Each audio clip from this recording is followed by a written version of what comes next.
하나님께서 베푸신 은혜의 흔적들이 우리 삶의 곳곳에 있게 됩니다. 우리가 룻을 통하여서, 룻기를 통하여서 하나님의 은혜가 어떻게 이루어지고 우리가 알지 못하였던 하나님의 섭리의 손길이 신자의 삶에 어떻게 역사하시는지를 우리가 지금 경험하며 누리며 우리의 삶이 동일하게 그 하나님의 은혜 가운데, 그 하나님의 섭리의 중심 가운데 있기를 소망하며 우리가 말씀에 들어갑니다. 오늘 3장 1절에 보니까 룻의 시어머니 나오미가 그에게 이르되 내 딸아, 내가 너를 위하여 안식할 곳을 구하여 너를 복되게 하여야 하지 않겠느냐, 이렇게 나옵니다. 나오미가 어떻게 표현되고 있냐면 룻의 시어머니 나오미라고 표현하고 있습니다. 여러분, 나오미가 이 이름이 어떤 이름입니까? 호칭이 자꾸 이 룻기에서 1장부터 지나가면서 이 호칭이 지금 달라지고 있습니다. 처음에 1장 2절에 보면 이 나오미가 등장을 했을 때 누구였냐면 엘리멜렉의 아내 나오미라고 표현하였습니다. 베들레헴 사람이죠. 그러니까 한 남편의 아내였고 그 엘리멜렉이라는 사람의 아내였다고 나왔죠. 그리고선 그 이후에는 계속해서 이 나오미의 이름을 뭐라고 표현하고 있냐면 나오미, 그냥 나오미, 그냥 나오미 이렇게 표현합니다. 그 다음에 조금 더 표현하면 시어머니, 시어머니 이렇게 표현합니다. 그런데 오늘 갑자기 오늘 본문 3장 1절에 들어와서 룻의 시어머니 나오미라고 얘기합니다. 그러니까 이게 지금 어떤 의도냐 하면 이 하나님께서 말씀해 주시는 의도가 있으신 거예요. 이렇게 호칭을 딱 바꿔 부르는데 의도가 있으신 겁니다. 무엇을 지금 말씀하시는 거냐면 룻과의 관계를 근거로 해서 이 나오미가 이제 행동하게 된다는 이러한 의미를 지금 반영시켜 주고 있습니다. 이 나오미가 룻의 시어머니 나오미로 이렇게 바뀌게 된 여기에 무슨 사건이 있었습니까? 우리가 지난 시간에 봤던 2장의 마지막 사건이 있습니다. 보리추수와 밀추수를 다 할 때까지 룻이 그 밭에서 일을 하는데 시어머니와 함께 잘 지냈다 하는 것으로 2장 마지막을 끝내놨었어요. 그러니까 지금 나오미의 입장에서는 룻이 어느 날 갑자기 밭에 나가서 곡식을 수하는데 20kg나 되는 그 은혜를 입어서 그걸 가져왔고, 그리고 무엇보다도 그 사람을 만났는데, 어떤 은혜를 베푼 사람을 만났는데 이름이 보아스라고 그러는 거예요. 그러니까 나오미가 딱 들었을 때 뭐가 생각이 나는 거죠? 이제 갑자기 필름이 막 돌아가기 시작하는 겁니다. 이게 무슨 일이지? 보아스는 우리 친족인데 이렇게 되는 겁니다. 근데 그가 룻에게 은혜를 베풀었다? 이게 뭐지? 이상한 일이 일어난 거 아닙니까? 그런데 한번 보세요. 나오미가 오늘 3장 1절에 뭐라고 지금 얘기하냐면 그 표현이 내 딸아, 내가 너를 위하여 안식할 곳을 구하여 너를 복되게 하여야 하지 않겠느냐, 이렇게 지금 나오미가 표현하거든요. 안식할 곳을 구하여 너를 복되게 하여야 하지 않겠냐, 이게 자기 의지를 지금 표현하는 겁니다. 내가 너를 위해서 네가 안식할 곳을 구하고 너를 복되게 하겠다라는 자기 의지를 지금 표현한 거야. 나오미가 어떤 사람입니까? 자기 자신을 포기했던 사람입니다. 자기 이름까지 말하고 괴로움을 했는데 이 사람이 생각이 확 바뀌어버리게 된 거예요. 나오미가, 시어머니가. 왜 바뀌었습니까? 무엇 때문에 바뀌었습니까? 룻이 만난 이야기를 듣고 어떤 얘기를 다 듣고 나서 갑자기 머리가 지진이 일어나기 시작한 거예요. 가치관에 변화가 일어나기 시작한 겁니다. 여기서 안식할 곳이라고 이렇게 말하고 있는데 이 안식할 곳은 우리가 얘기하는 대로 그냥 쉴만한 곳 이런 의미가 아닙니다. 이게 히브리어의 관용적인 표현인데 이게 전문 용어입니다. 어떤 것이냐면 남편과 함께 사는 가정을 의미하는 거예요. 안식할 곳이라는 것이. 그러니까 우리가 1장에서도 얘기할 때 나오미가 따라오려고 하는 모압 이 며느리 둘한테 얘기할 때에 너는 네 어머니의 집으로 돌아가라 이렇게 얘기하지 않습니까? 네 어머니의 집 할 때 이 집이 그냥 가옥을 말하는 게 아니라 거기 가서 결혼해서 살 가정을 의미하는 거거든요. 지금 무슨 얘기를 하고 있냐면 나오미는 지금 결혼을 지금 얘기하고 있는 겁니다. 룻을 결혼을 시켜야 되겠다고 지금 생각을 하게 됐다는 것이에요. 이 안식할 곳을 구하겠다는 것은 룻의 결혼을 말하는 것입니다. 잘 생각을 해보세요. 나오미가 지금 엄청난 변화를 지금 보이는 거예요. 왜 그러냐면 지금까지 나오미의 생각은 어떤 생각이었습니까? 앞에 너희들이 나를 따라오면 베들레헴 가면 니네들이 결혼할 가능성은 1도 없다고 얘기했던 사람입니다. 그렇지 않습니까? 자기 자신의 생각과 처지를 봤을 때 자기가 결혼할 이유도, 자기가 계대 결혼을 할 수도 없고, 결혼을 한다 그래도 아이를 낳아서 그 아이가 낳는다고 하더라도 그 아이가 자라서 그 며느리들을 책임질 수 있는 그러한 일은 전혀 일어날 수 없으니까, 나오미는 자신의 모든 생각과 경험을 총칭하여서 얘기했을 때 이런 일은 일어나지 않는다, 확정적으로 단언하고 있었던 사람입니다. 그런데 이 나오미가 오늘 3장 1절에 보면 내가 룻 너를 위해서 너를 결혼시킬 거야 지금 이렇게 얘기하는 거거든요. 완전히 지금 180도로 바뀌어버린 삶이 되어버린 겁니다. 하나님의 섭리의 손길을 본 겁니다. 어느 날 느닷없이 룻을 통해서 하나님의 손길이 룻에게 임한 것을 본 거예요.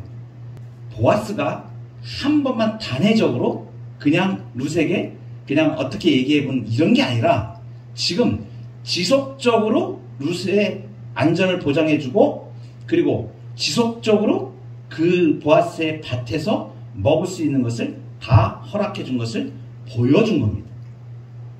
여러분, 우리가 인생을 살아갈 때에 하나님의 은혜를 경험하는 그 은혜의 장은 우리의 삶에서 하나님께서 이례적으로 한 번만 요만큼만 주고 말아버리시는 게 아니라 지속하여 동행하시면서 이것도 주시고 이렇게 길을 이끌어 가시는 은혜의 삶으로 계속해서 보장하여 이끌어 가십니다. 사실 우리 하나님의 백성들은 하나님의 은혜를 입어서 이 땅을 살아가면서 그 은혜를 다 우리가 받고 살아가는데 사실은 우리가 그것을 잘 모르고 놓치는 경우가 많이 있는 것이지, 실제로는 내가 하나님 앞에 기도할 때 나는 그것을 감도 잡지 못하고 알지도 못하였는데 이미 하나님께서는 저쪽에서 그 일을 하고 계셨고 그 타이밍을 준비해 오셨고 그 일을 하나님의 섭리의 손길로 이루어 오십니다.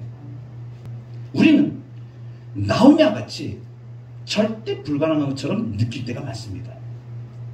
여러분, 인간의 방법이 절벽에 딱 부딪히는 순간에 느끼는 것은 뭐냐면 절망입니다. 내 힘으로 못하는 겁니다. 그런데 내가 이것을 이건 아닌데 이렇게 생각하는데 더 절망스러운 건 뭐냐면 이건 하나님도 못하실 것 같아 이렇게 느껴질 때가 있는 거예요. 인간의 생각이 그렇습니다. 왜냐하면 우리가 어떤 일을 생각할 때는 조건을 보고 행할 수 있는 힘을 보고 재력을 보고 물질로 보고 통계적으로 보고 일어날 일의 상황을 우리는 사람의 생각으로 잣대로 보게 됩니다. 그런데 그렇지가 않은 거예요. 그래서 우리가 이 삶을 살아갈 때에 도무지 이건 하나님이라도 이거는 하시지 못하지 이렇게 생각이 될 때가 진짜 많거든요. 제가 어떤 목사님하고 교제를 하는데 지금 그 시흥에서 교회를 개척해서 몇 년이 되신 분이에요. 근데 정말 얼마나 열정적으로 이렇게 목회를 하시는지 그 간증을 듣는데 그런 말씀 하시더라고요. 교회에서 이제 개척을 해가지고 아이들 처음에 어른들도 아니고 아이들 몇 명 이렇게 같이 모여서 개척을 했다 그럽니다. 그래서 아이들 데려다가 냉장고 개방해가지고 집에서 가정에서 이렇게 예배를 드리기 시작을 하는데 너무 힘이 들어가지고 이제 그만해야 되겠다. 그래서 하나님 이거 안 하면 안 되겠습니까 제가.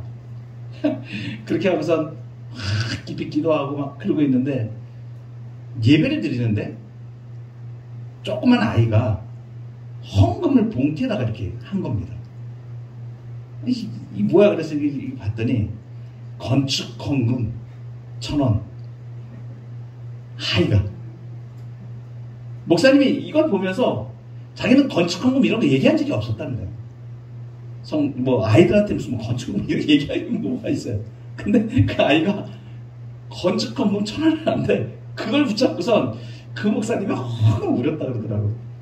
아, 하나님, 이런 소망을 가진 아이가 있는데 내가 계속 목회를 해야 되지 않겠습니까? 그래가지고 지금 목회를 계속 하고 계시는데, 이 목사님이 자신이 경험한 얘기를 한번 저한테 해주시는 거예요.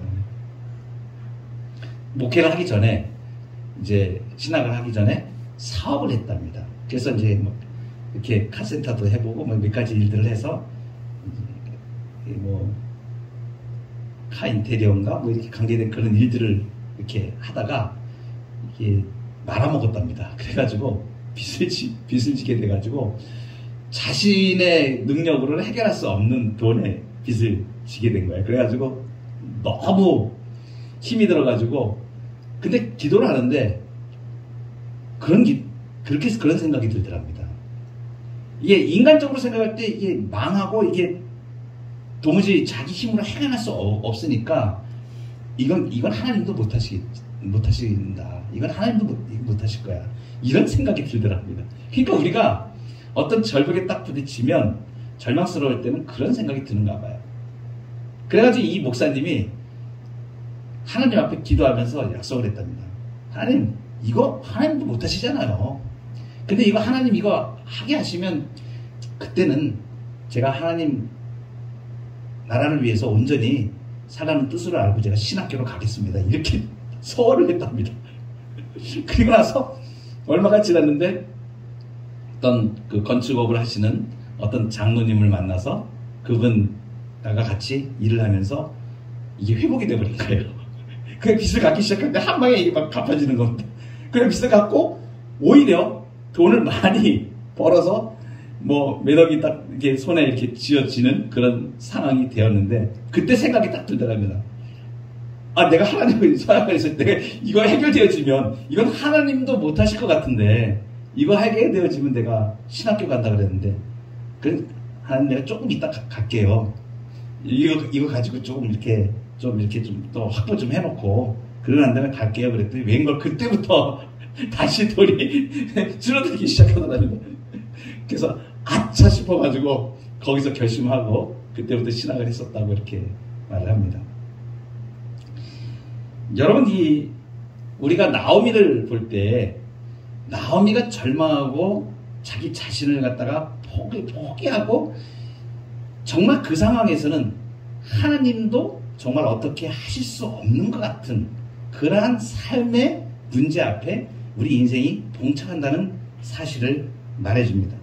그런데 이 하나님의 섭리의 손길은 우리의 삶에 어느 순간에 이 개입해 들어오셔서 하나님이 일을 하시는 거죠. 그러니까 나오미가 이건 확률이 1도 없어. 우리 며느리들이 거기 가서 결혼한다는 것은 이건 1도 없는. 그런데 나오미가 지금 무엇을 본 거입니까? 내가 그렇게 큰 소리 쳤다. 이건 하나님도 못하실 거야 라고 했던 일이 무언가 변화가 일어난 겁니다. 가만히 보니까 루시 얘기를 들어보니까 보아스를 만나고 왔잖아요. 그러니까 그때 이 머리가 지진이 나버린 거예요. 아, 이거 예사한 일이 아니구나. 뭐지? 하나님의 은혜를 베푸시는 거예요. 하나님의 은혜의 흔적을 딱 보기 시작하면서 이 나오미가 자기의 삶이 바뀌어져요. 이게 뭐야? 이게 보통 일이 아니잖아요. 그리고 몇 개월을 보리 밀 추수할 때까지 그걸 룻하고 경험을 하면서, 그래서 생각을 한번 해보십시오. 이 나오미가 어땠을 것 같아요? 그 몇 개월이 흘렀지 않습니까? 그 일이 있고 난 다음에 지금 자기가 이제 자기 삶이 변화되는 걸 지금 보고 있지 않습니까? 그러니까 무슨 생각을 하는 거예요? 하나님 지금 왜 이러시지? 하나님이 이거 지금 이렇게 이런 길을 마시니 이게 뭐지? 이런 생각이 들 거 아닙니까? 그럼 룻을 볼 때마다 어떤 생각이 드는 거예요? 참 신기한 며느리다. 이렇게 되는 거죠. 얘가 맨날 가는데 그 밭이 계속 보아스의 밭으로 가는 거 아닙니까? 계속 하루 이틀 아니고 계속 밀추수 보리추수 끝날 때까지 계속 가는 거니까. 그러니까 나오미가 어떤 생각이 드는 거예요? 이거 하나님이 하시는 일이에요. 우리에게 우리 삶에서 하나님의 은혜의 흔적이 있습니다. 이것이 하나님께서 우리의 삶을 이끌어 가시고 개입해 오신 하나님의 섭리의 손길인 것이거든요. 그것을 우리가 캐치하고 거기에 우리가 주목할 때 하나님의 역사를 기대하면서 그 하나님께 반응하면서 나아갈 수가 있는 거죠. 은혜의 흔적들을 붙잡으라고 지금 말씀을 드리는 겁니다. 지금 나오미가 하나님께서 베푸시는 그 은혜의 흔적을 잡은 거예요. 그리고서 거기에 내가 지금 이루고 있을 때가 아니지. 그러니까 전에 자기가 확정적으로 단언해내었던 이건 하나님도 안 못해라고, 이건 할 수 없는 일이야 라고 했던 일이 자연적으로 바뀌게 되버립니다. 기적의 역사가 일어나는 것이죠. 나오미가 어떤 행동을 합니까? 오늘 2절에 보면 뭐라고 얘기합니까? 네가 함께하던 하녀들을 둔 보아스는 우리의 친족이 아니냐. 이제 구체적인 행동으로 나가면서 룻에게 지금 얘기를 하는 것입니다. 이제 룻을 결혼시킬 생각을 한 거예요. 안식할 곳을 거처를 내가 만들어야 되지 않겠느냐. 자기가 적극적으로 나서겠다고 지금 그러는 겁니다. 그러니까 이 나오미는 지금 무엇이 된 거예요? 즐거움이라는 나오미의 이름에서 그 다음에 베들레헴으로 돌아왔을 때 완전히 처량한 나는 괴로움이다. 마라라는 이름으로 자기 자신의 이름을 완전히 정체성을 잃어버렸던 사람이 지금 어떤 사람으로 바뀌냐면 룻의 시어머니 나오미로 바뀌는 겁니다. 룻의 시어머니 즐거움. 룻의 시어머니 즐거움을 회복해가는 거예요. 그러니까 이 하나님의 은혜의 흔적을 딱 보는 순간에 이 사람이 지금 회복이 되어지는 걸 말합니다. 나오미. 자기의 역할, 내가 해야 될 일을 하는 건데 결국 이것은 무슨 일이 되냐면 하나님의 뜻을 이루는 순종의 삶으로 나가게 되는 거거든요. 그러니까 은혜의 흔적을 붙잡게 되면 우리의 삶이 어느 쪽으로 나갈 수 있냐면 하나님의 나라를 이루는 곳에 우리가 그 일을 향하여 하나님의 일을 하는 쪽으로 우리의 삶이 인생이 방향이 정해지는 은혜를 잊게 되는 것입니다. 그래서 적극적으로 이제 나가는데 보아스가 누구인지를 설명해 주죠. 이제 머릿속에 지진이 났던 것이 정리가 되기 시작하는 겁니다. 아, 하나님이 지금 보아스를 만나 계셨는데 이 친족이잖아. 우리 기업물을 고혈제도가 기업물을 제도가 있는데 이 보아스와 결혼할 수가 있겠구나. 지금 거기까지 생각이 지금 미치는 겁니다. 그러니까 이 나오미가 지금 무엇을 했다는 거예요? 룻을 위하여서 자기 가문을 위해서 룻을 위해서 룻이 안식할 곳을 하기 위해서 뭘 했다는 얘기입니까? 기도했다는 얘기예요. 갑자기 이 일이 일어난 것이 아닙니다. 생각하니까 아, 하나님의 은혜의 흔적을 보니까 이것이 하나님이 지금 이렇게 인생을 이끌고 가시는구나. 룻을 통하여서 이제 결혼시키실 것이겠구나 라고 소망을 두고 기도하게 되는 거예요. 기도하다 보니까 가만히 있는 게 아니라 행동을 하게 되는 거죠. 그러니까 룻에게 가서 얘기하는 겁니다. 이 보아스가 우리 친족이다. 그리고 머릿속에 그림이 쫙 그려집니다. 오늘 이제 D-Day를 잡은 거예요. 오늘 저녁에 거기 보면 2절에 그가 오늘 밤에 타작마당에서 보리를 까불리라. 그러니까 타작하는 거죠. 타작마당에서 일어날 일을 소상히 얘기를 해주는 겁니다. 그러니까 나오미가 지금 이렇게 얘기할 때는 얼마나 주목을 하고 있었겠어요. 그 타이밍을. 아, 하나님께서 이거 지금 이루시는 것 같은데 하나님의 섭리의 손길이 분명히 있는데 이것을 어떻게 해나가야 되지? 기도하며 주목하고 있다가 관찰하고 있다가 아, 하나님께서 이렇게 은혜를 주시는 방법을 생각나게 하시는 거죠. 그냥 보리타작, 아, 그렇지. 그래서 이제 그 일을 소상히 설명을 해주고 지침을 며느리 룻에게 하다를 하는 거예요. 3절에 보니까 너는 목욕하고 기름을 바르고 의복을 입고 타작마당에 내려가서 여기서 목욕하고 기름을 바른다. 이게 지금 뭡니까? 예쁘게 치장하는 것을 말합니다. 신부처럼 단장하는 그러한 의미를 지금 가지고 있는 거죠. 그래서 의복을 거기 또 보면 의복을 입고 이렇게 얘기합니다. 이 옷 냄새까지 다 옷을 좀 아주 괜찮은 옷으로 이렇게 입게 하는 거죠. 여성스럽게 아주 아름답게 보일 수 있게 이렇게 옷을 입고 그리고 얼마나 신중하냐면 사람이 먹고 마시기를 다 하기까지는 그에게 보이지 말고 그러니까 사람들이 여럿이 있고 막 이런데 그냥 그 촬영 이렇게 단장한 모습, 곱게 단장한 모습 이런 걸 그냥 함부로 이렇게 내보이지 말라는 겁니다. 여러 사람들에게 노출시킬 필요도 없고. 그러니까 가만히 그냥 보고만 있다가 먹고 마시기를 다 하기까지 보고 있다가 그가 누울 때에 4절에 보면 그가 눕는 곳을 알았다가 들어가서 그의 발치 이불을 들고 거기 쏙 들어가서 그 발 밑에 누워라 이렇게 얘기를 하는 거죠. 그런데 나오미가 이 룻에게 이 이야기를 하면서 얼마나 큰 확신을 갖고 지금 얘기하냐면 이렇게 얘기합니다. 그가 네 할 일을 네게 알게 하리라. 4절에 보면 4절 하반절에 네가 발치 이불을 들고 거기 누우면 그가 네 할 일을 네게 알게 하리라. 이게 무슨 의미입니까?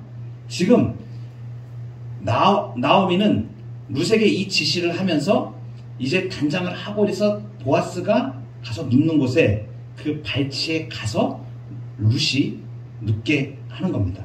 그렇게 지시를 하고 그리고 나서 그렇게 하면 그 보아스가 네가 할 일을 다 알게 할 거야. 무슨 얘기입니까? 확신을 가지고 있는 거예요.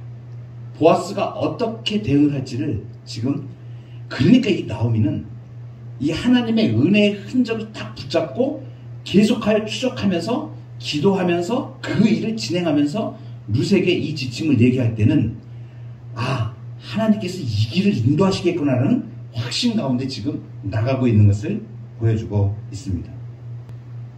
하나님의 역사는 우리에게 섭리로 우리의 현실에 개입해 오셔서 어떠한 일을 보여주시는데 성도에게 무엇을 요구하시냐면 거기에 대해서 책임과 그리고 그 의무를 가지고 반응하기를 원하시는 거예요.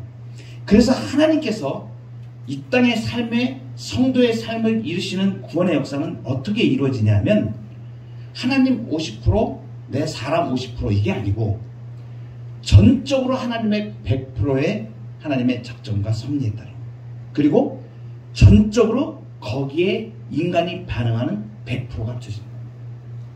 그래서 우리가 하나님의 섭리의 역사를 보고 우리의 삶 가운데에서 하나님께서 베풀어 주신 은혜의 흔적을 보고 거기에 내가 믿음으로 반응해 나가는 것입니다. 그러면 역사가 이루어집니다. 하나님의 역사가 이루어집니다. 하나님의 은혜의 흔적을 붙드십시오. 하나님께서 우리 삶에 베풀어 주신 그 은혜를 잊지 마십시오. 그리고 그 은혜의 흔적에 세밀하게 역사하시는 하나님의 섭리의 손길을 보면서 우리의 삶이 하나님 앞에 쓰여지고 믿음과 확신 가운데 우리의 삶을 하나님의 기적으로 바꾸어 나가는 저와 여러분 되기를 축원합니다.